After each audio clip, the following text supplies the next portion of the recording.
আপনারা দেখছেন MS Bangla news YouTube channel. জানাবো আজকের কিছু বাছাই করা গুরুত্বপূর্ণ খবর। প্রধান সংবাদগুলি জানার আগে দেখে নিন আজকের সংবাদ শিরোনাম।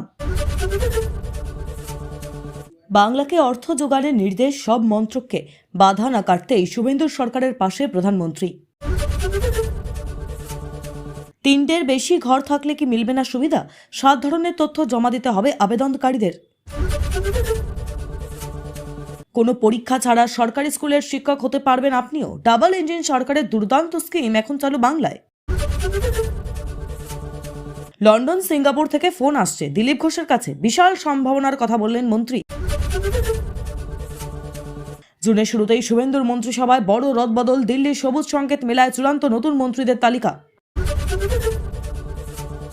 পুরুষ হয়েও কিভাবে লক্ষ্মীর ভাণ্ডারের টাকা পেতেন রাকিবুল, পুলিশি জেরায় সামনে এলো বিরাট চক্র।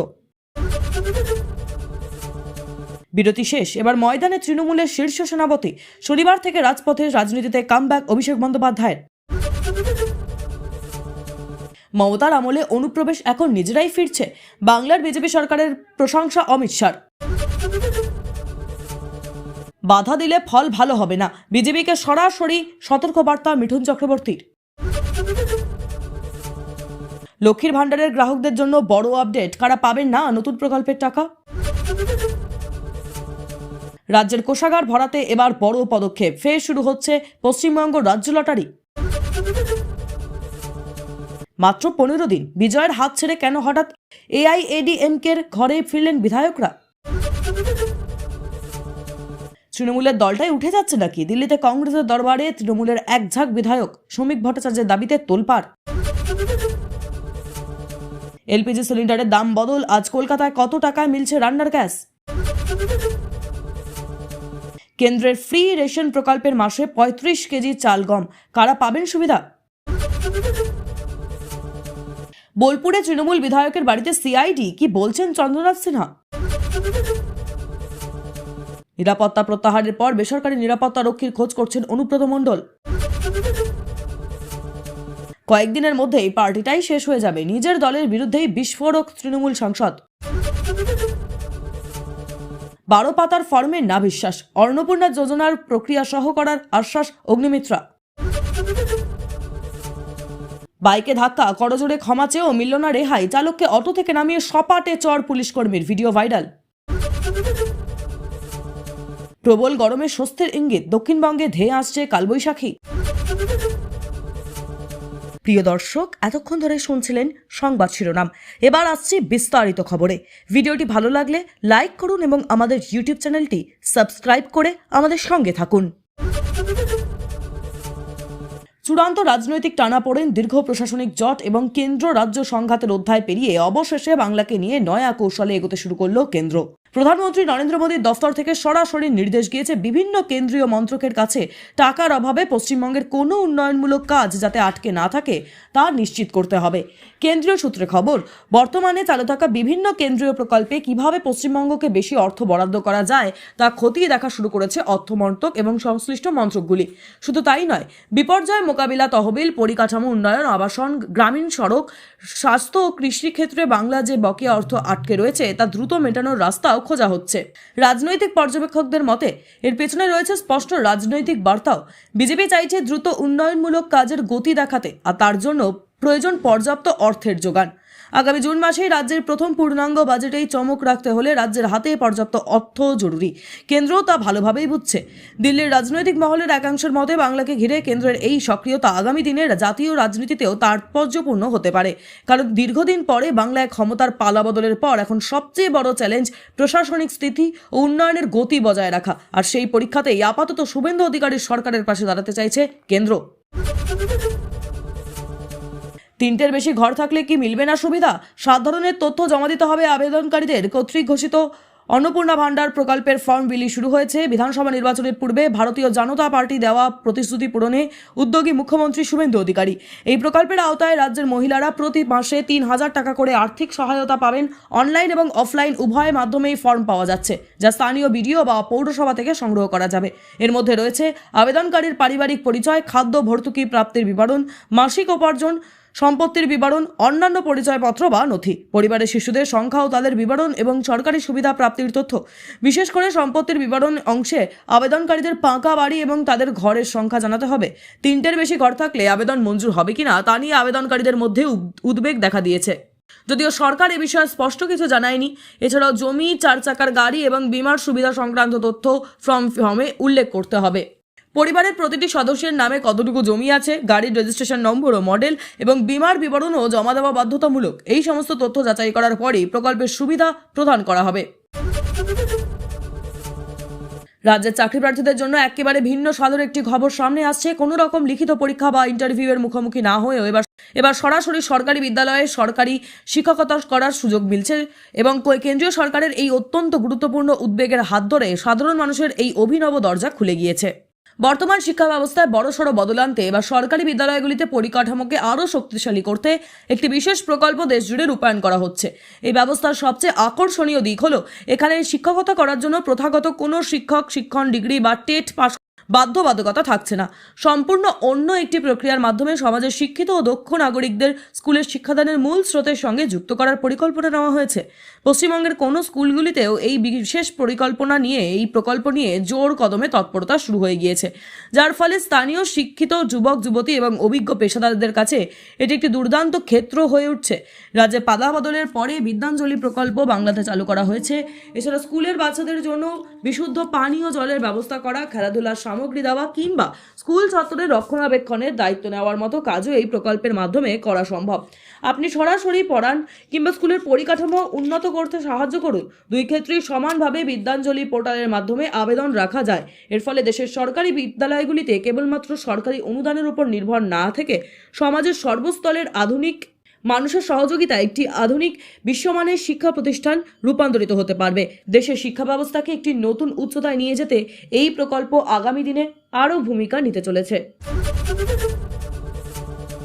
দিলীপ ঘোষ এবার মন্ত্রী ভূমিকায়। বিজেপি সরকার গঠনের পর পঞ্চায়েত প্রাণী সম্পদ উন্নয়নের দফতরের দায়িত্ব পেয়েছেন তিনি। তারপর থেকেই তার কাছে বিদেশ থেকে একাধিক ফোন আসছে। শুক্রবার সকালে ইকো পার্কে সাংবাদিকদের মুখোমুখি হয়ে একথা জানিয়েছেন তিনি। তার কথা, তৃণমূল আমলে এই বিনিয়োগকারীরা পালিয়ে গিয়েছে। দিলীপ ঘোষ বলেন, আমার কাছে দুবাই, লন্ডন, সিঙ্গাপুর থেকে ফোন আসছে, দিল্লি, মুম্বাই থেকেও অনেকে ফোন করছে। আমি তাদের বলেছি, আমরা সরকারটা একটু ঠিক করে নিই, আপনাদের কাজের জন্য অনুকূলতা তৈরি করি, যাতে এখানে এসে আর কোনো ধাক্কা খেতে না হয় এমন প্রশাসনিক ব্যবস্থা তৈরি করি, তারপর আপনারা আসবেন। দিলীপ ঘোষ জানালেন, রাজ্যে বিশাল সম্ভাবনা আছে। তিনি জানান, সম্প্রতি হরিণঘাটা পরিদর্শন করতে গিয়েছিলেন তিনি। সেখানে গিয়ে দেখেছেন সরকারি গেস্ট হাউসে এসপি অফিস তৈরি হয়েছে। হরিণঘাটায় চূড়ান্ত অব্যবস্থা রয়েছে বলে দাবি দিলীপ ঘোষের। আগামী জুনের প্রথম সপ্তাহেই পশ্চিমবঙ্গের মন্ত্রিসভার বড় সড় সম্প্রসারণ ও রদবদল হতে চলেছে। প্রশাসনিক ও রাজনৈতিক মহলের খবর অনুযায়ী আগামী 1 বা 2 জুনের মধ্যেই আনুষ্ঠানিকভাবে নতুন মন্ত্রীদের নাম ঘোষণা হতে পারে। রাজ্যের এই নতুন মন্ত্রিসভায় কোনো পুরনো মুখ বাদ পড়তে চলেছেন এবং কোনো নতুন বিধায়কদের অন্তর্ভুক্তি হতে চলেছে তা নিয়ে ইতিমধ্যেই দিল্লির শীর্ষ নেতৃত্বের সঙ্গে মুখ্যমন্ত্রী শুভেন্দু অধিকারীর চূড়ান্ত আলোচনা পর্ব সম্পন্ন হয়েছে। নবান্ন ও বিজেপির দলীয় সূত্রে জানা গিয়েছে, মন্ত্রিসভার অধিকাংশ গুরুত্বপূর্ণ দফতরের দায়িত্ব বন্টনের সম্ভাব্য মন্ত্রীদের নামের তালিকা ইতিমধ্যেই সম্পূর্ণ প্রস্তুত হয়ে গেছে এবং দিল্লির দলের কেন্দ্রীয় নেতৃত্বের সঙ্গে মুখ্যমন্ত্রী শুভেন্দু অধিকারীর এই রদবদল নিয়ে বিস্তারিত পর্যালোচনার বৈঠক হয়েছে। দীর্ঘ আলোচনার পর কেন্দ্রীয় হাইকমান্ড এই নতুন নামের তালিকার চূড়ান্ত অনুমোদন বা সবুজ সংকেত দিয়েছে। রাজনৈতিক বিশ্লেষকদের মতে, সাধারণত মন্ত্রিসভা সম্প্রসারণের ক্ষেত্রে দলের অভ্যন্তরীণ স্তরে নানা দ্বিমত তৈরি হয়, তবে এই ক্ষেত্রে কেন্দ্রের শীর্ষ নেতৃত্বের সঙ্গে রাজ্য বা বিজেপির কোনো ধরনের মতপার্থক্য বা দ্বিমত নেই। সম্পূর্ণ সহমতের ভিত্তিতেই এই তালিকা তৈরি করা হয়েছে। জুনের শুরুতেই এই রদবদলের মাধ্যমে রাজ্যের প্রশাসনিক গতিশীলতা আরও বৃদ্ধি পাবে এবং সরকার পরিচালনায় নতুন মাত্রা যোগ হবে বলে মনে করেছে ওয়াকিবহাল মহল। একা রাকিবুল শেখ নয়, লক্ষ্মীর ভান্ডার প্রকল্পের টাকা ভুয়ো অ্যাকাউন্টে নেওয়ার পেছনে কাজ করছে বড় চক্র। পুরুষ হয়েও লক্ষ্মীর ভান্ডারের টাকা নেওয়ার অভিযোগে গতকালই বহরমপুরের বাসিন্দা রাকিবুল শেখকে গ্রেফতার করেছে পুলিশ। সেই রাকিবুলকে জেরা করে এবার তদন্তকারীদের হাতে এলো আরও চাঞ্চল্যকর তথ্য। গতকাল নবান্নে অন্নপূর্ণা প্রকল্পের নাম ঘোষণা করতে গিয়ে লক্ষ্মীর ভান্ডার প্রকল্পে অনিয়মের অভিযোগে সরব হন মুখ্যমন্ত্রী শুভেন্দু অধিকারী। সেই সূত্রেই বহরমপুরের রাধারঘাটের শিয়ালমারার বাসিন্দা রাকিবুল শেখের নাম করেন মুখ্যমন্ত্রী। পুরুষ হয়েও লক্ষ্মীর ভান্ডারের টাকা পাচ্ছেন রাকিবুল। ইতিমধ্যেই রঘুনাথগঞ্জের বহরা গ্রামে ওই যুবকের বাড়িতে রওনা দিয়েছে পুলিশের একটি দল। রাকিবুলের বিয়ে হয় রঘুনাথগঞ্জে। সেই সূত্রেই অভিযুক্ত মুস্তাফিজুরের সঙ্গে তার যোগাযোগ হয় বলে প্রাথমিক তদন্তে উঠে আসছে। শুধু রাকিবুল নয়, এর সঙ্গে মুর্শিদাবাদ জেলার বেশ কয়েকজন যুবক জড়িত বলে মনে করছে পুলিশ। গতকাল রাকিবুল বলেছিলেন, যে সময় আমার ব্যাংক অ্যাকাউন্টে টাকা ঢুকেছিল তখন আমার টাকার দরকার ছিল, তখন কাউকে আলাদা করে কিছু জানাইনি। বিডিও অফিসে টাকা পাওয়ার কথা জানাতে গেলেও কেউ কিছু করেনি। বন্ধুরা বলেছিল টাকা যখন ঢুকছে নিয়ে নে, তবে লক্ষ্মীর ভাণ্ডারের টাকা পাওয়ার জন্য আমি কোথাও কোনো আবেদন করিনি।